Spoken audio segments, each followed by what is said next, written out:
Well, greetings out there in YouTube land, and welcome to today's video featuring an in-depth tour of my own personal 1934 Ford 5-window coupe. In the spirit of full disclosure, I'm going to tell you what I perceive to be all the good points on the car and also all of the flaws. So let's get started. I think, to me, the most outstanding good point is just the overall appearance, the stance, the rake, the chop top. I just think it has the look, okay, the right look for a full fendered 34 Ford coupe. Okay, now the fenders are fiberglass. The hood is all steel. It's a three-piece hood. Will open. The top and the sides come off with 2 bolts. The entire body here is all steel. We have brand new rubber mats here on the running boards. Rear fenders are fiberglass. The rear trunk lid is fiberglass, and the skirt down here is steel. Also, when they assembled this and prepared it for painting, instead of leaving these gaps between this piece and this back piece, they filled them, and it never works.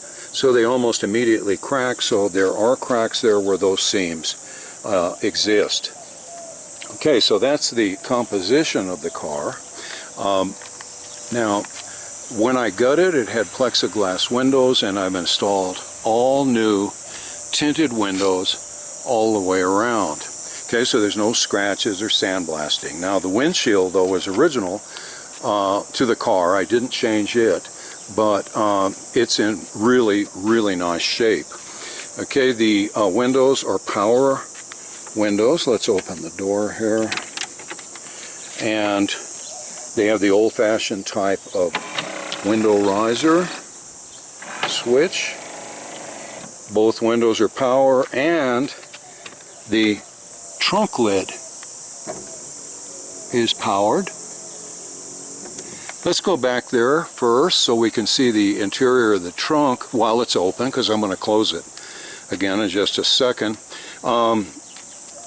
That is the industrial grade lifting mechanism. It's an old Ford window, power window regulator, okay, with a arm that I built here and polished.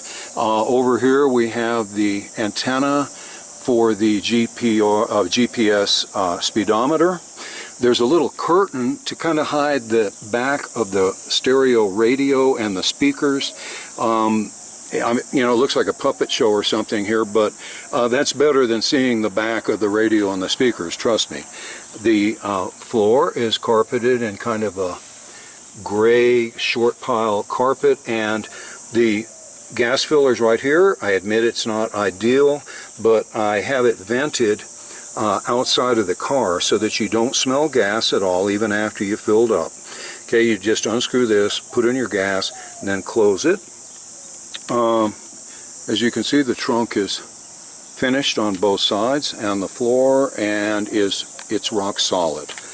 Okay, we'll look here. And like I said, these panels, where that seam is tended to crack. It's not ideal, I guess. You could unbolt it, clean that out, and then bolt it back together. Okay, I have a backup camera, which you kind of need with that small rear window on a chop top. This frame also has the built-in license plate light. So I'll show you the screen. You get a really nice backup view. It's got the dual exhaust tips. And I'm trying to remember the year on these taillights. You all will know it in an instant. But they're the teardrop taillights. I have a 15-inch polished aluminum American 5-spokes in the back with a radial tire, and there's a 14-inch matching polished aluminum 5-spoke American in the front with a radial tire. Looking at the front here, you see that the headlights are about the only chrome on the car. Okay, I constructed a polished aluminum windshield frame to kind of break up the monotony of the blackness of it. I think it looks more sinister too with it, but these are just in beautiful shape, of course, with modern seal beam headlights. Now, this is another view I really like of this car. This sort of the classic 34 front end. I believe this grille is aftermarket, and this grille surround is, I believe, fiberglass. So this is, like I said, fiberglass, and this is probably an aftermarket grille surround, but it a grille, I mean, but it really does look nice, I think, on the car. Okay, we'll come around over to this side. Everything I said about the other side still applies. I think these are root leaf hood sides, because remember the 34 vents were tall, they were full length and kind of tapered, and I've only seen this type of 3 rows of louvers on root leaves. Okay, we'll be opening the hood here in just a second. Got the matching mirrors, which you really do need. Like I said, the view out the back isn't the greatest. Okay, now you can see it's smooth as glass on the side. The bodywork was good before it was painted. It isn't perfect by any stretch of the imagination. I don't think it was block sanded with 6-foot 2x4s over a period of 90 days or anything, but it's a good thick enamel coat that has some flaws. There's a little bit of overspray in a couple places, a little crack or two.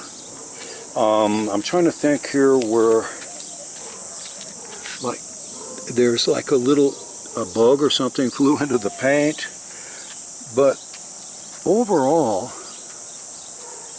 it's from about, I don't know, 5 feet away or so, 10 feet maybe. It looks fantastic. Okay, now let's open up the hood. Oh, one thing, this is not functional, but they got the louvered scoop there, and I think it looks pretty slick with the side louvers. Okay, so let's open the hood and then take a look at the engine, and then we'll take a little tour of the interior. To open the hood, we pull this handle that's right under the dash, and that releases the hood, and there's a prop that holds the hood open. Let me back up where you get an idea of how it looks. And we have here a nice, fairly fresh 350 Chevy engine, which is so typical of these. It's kind of boring, and I personally get excited when somebody opens a hood and it's not a 350, but that's what it has, and it's a good stout one. It runs great. It's great on the highway at 70 or 75 miles an hour, and that might not sound like much, but most of the hot rods that I've driven around in, you get out the crucifix and your health insurance at about 50, okay? But this one rides really nice. It's got a chrome alternator. It's got a brand new polished air conditioner compressor, all fresh hoses, fresh connectors, fresh drying tube over there. Okay, it's got the modern type of distributor with the built-in coil. The Edelbrock aluminum high-rise is a little dingy and could probably stand a little cleaning up. I've got the polished stainless steel headers, which have not really blued that much. Okay, they've got a little bit of that golden color, which is always welcome. And here is a reservoir for the power steering pump, which is a very small one located right down below there. It's a Walker radiator, and here it's 108 degrees today. And this car does not go beyond about I'm going to say 180 to 181 is it. Generally it runs lower than that. But with the air conditioner on and in traffic, you might get up to 181, 182. These Walker radiators cost a lot, but they're sure worth it.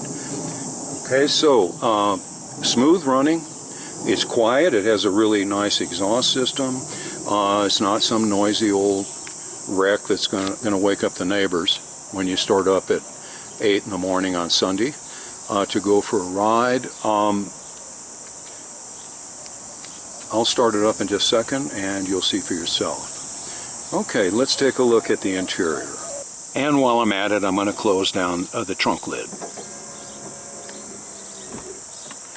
Okay, now the interior was very nicely done back at a previous time. It's completely upholstered, the entire interior, headliner, everything. They went to great lengths to make upholstered pieces that fit inside the chopped window openings.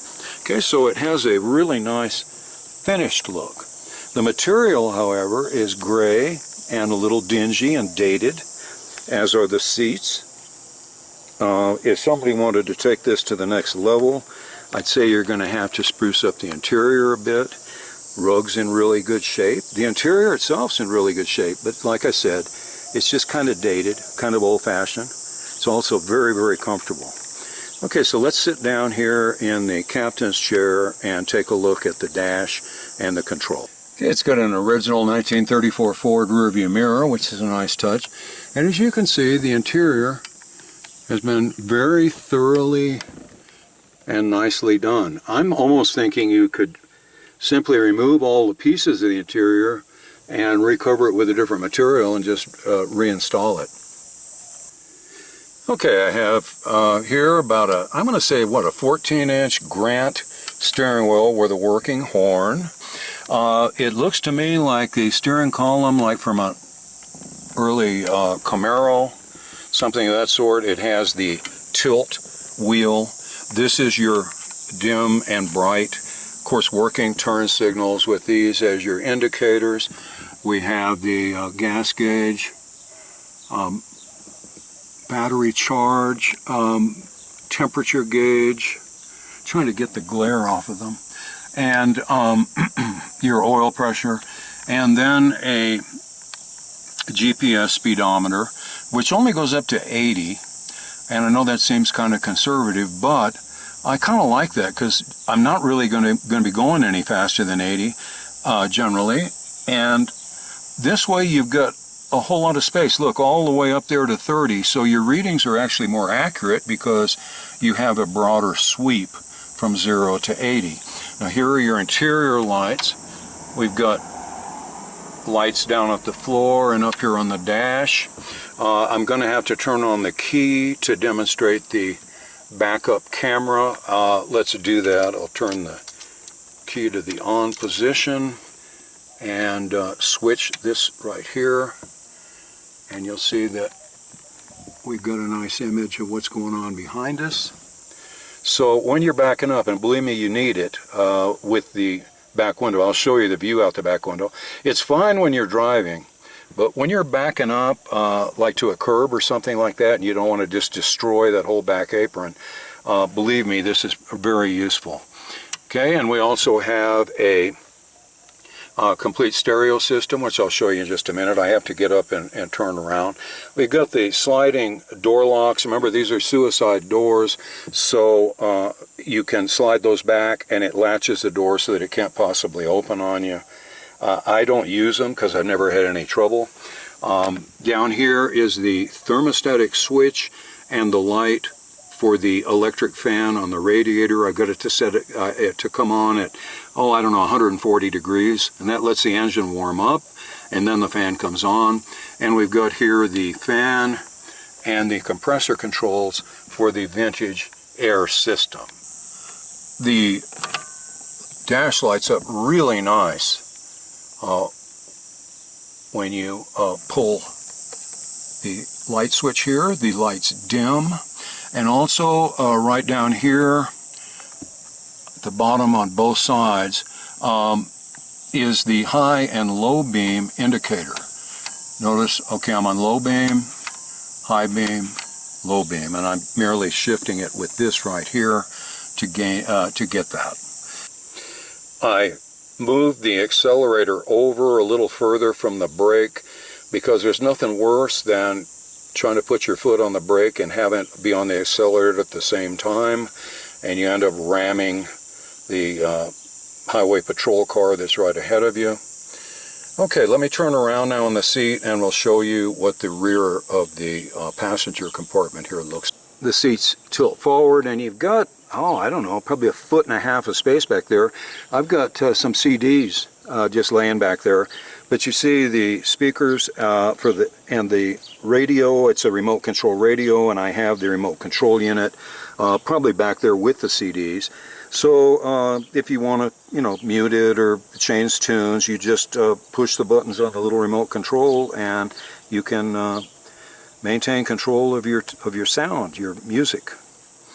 Okay, so like I said, nothing real exciting back there. There's the back window, but you can see out of it just fine, unless you're backing up to a curb or, a kid on a big wheel or something. You really need your backup camera. Okay, here's a better view of that, I think, Camaro tilt column. Also, you've got all sorts of leg room right here. I have a real problem in some Model A hot rods with just terrible leg room where your knees are bent and gets very uncomfortable after about 20 minutes of riding around. And this one, you're stretched out. The seat will move forward for those people who have short legs. And that's about it. One other thing I want to show you that's kind of cute. Now, since there are no door handles and the hood will not open externally, the trunk will not open externally, all you have to do is roll up the windows, close the door, and this car is locked up like a vault. And you're thinking to yourself, well, that's great, how do you get in? Well, right down here there is a little switch that's operated by one of those circular locks like for vending machines, and it will run the driver's window up and down so that you can just run the window down, reach in, open the door, and you're on your way. Here's a quick demo of that emergency window switch.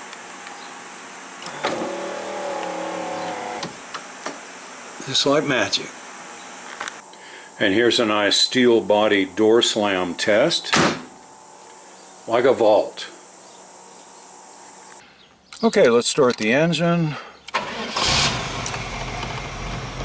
Now it's cold and the choke is on, even though it's 108 degrees, there's a little bit of choke.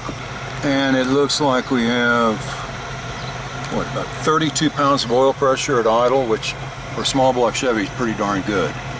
Okay, the engine's still cold. 14 volts in the battery. Gas tank at a little under 3/4.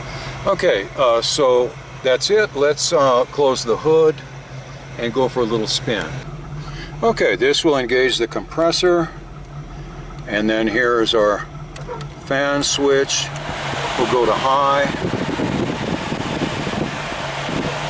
Air is cold instantly for reasons unknown, because the car itself is over 100 degrees. But the air conditioner, it's not absolutely frigid, ice cold, but it's really nice, really cool. I'm going to say probably 68 degrees, something like that. Okay, so let's just go ahead and leave that on and take a little quick cruise.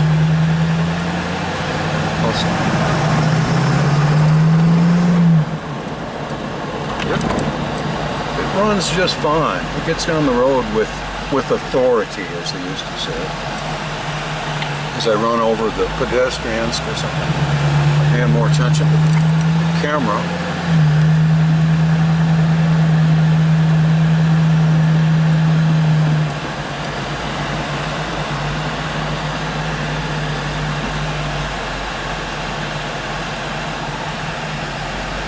Make a wide U-turn here.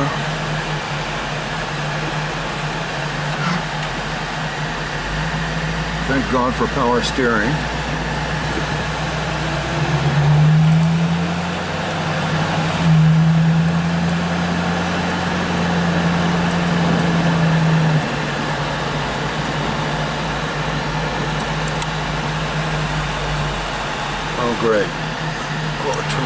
ahead of us. You see the left turn lights flashing.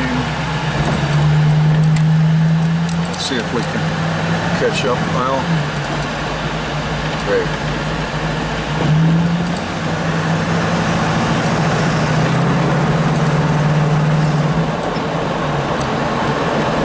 It's like half throttle.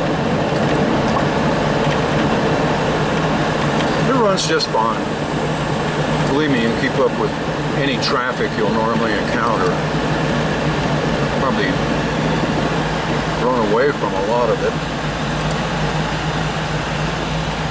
Okay, I'm going to turn off the camera and go ahead and finish this. Now we'll just head for home.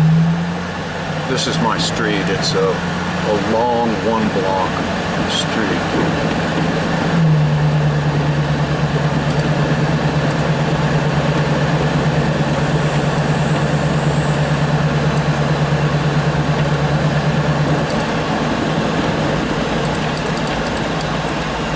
Like we have a loose dog here.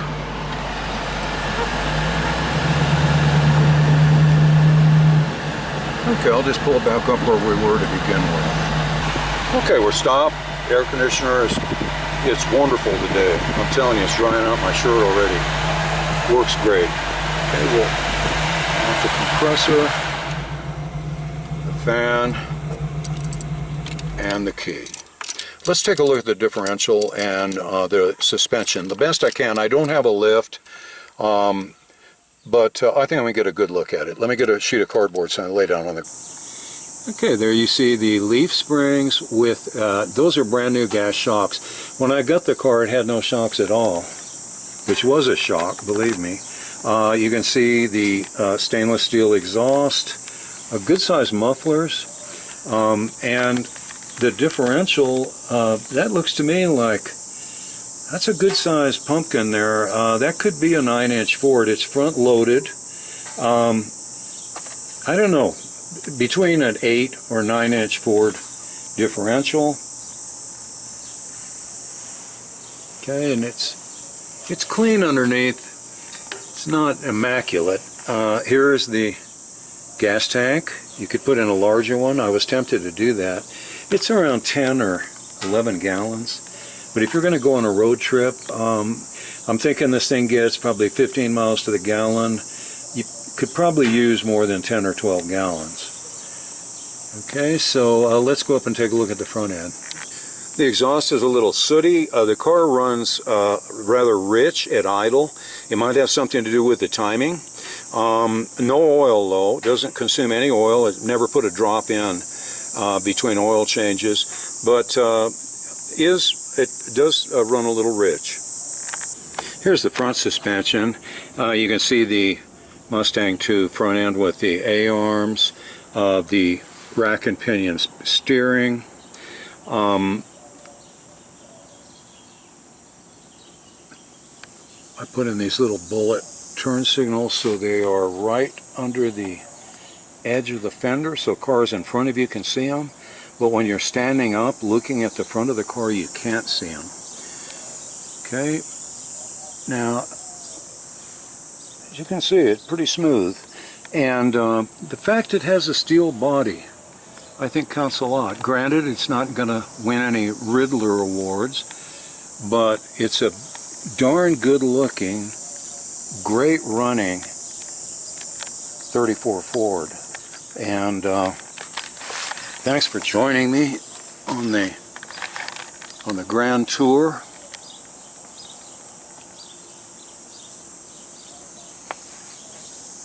And if you have any questions, ask me in the comment section. I'll be glad to answer them or avoid them. Ignore them if the answer's embarrassing. But anyway, that's it. Okay? One last walk around for good measure.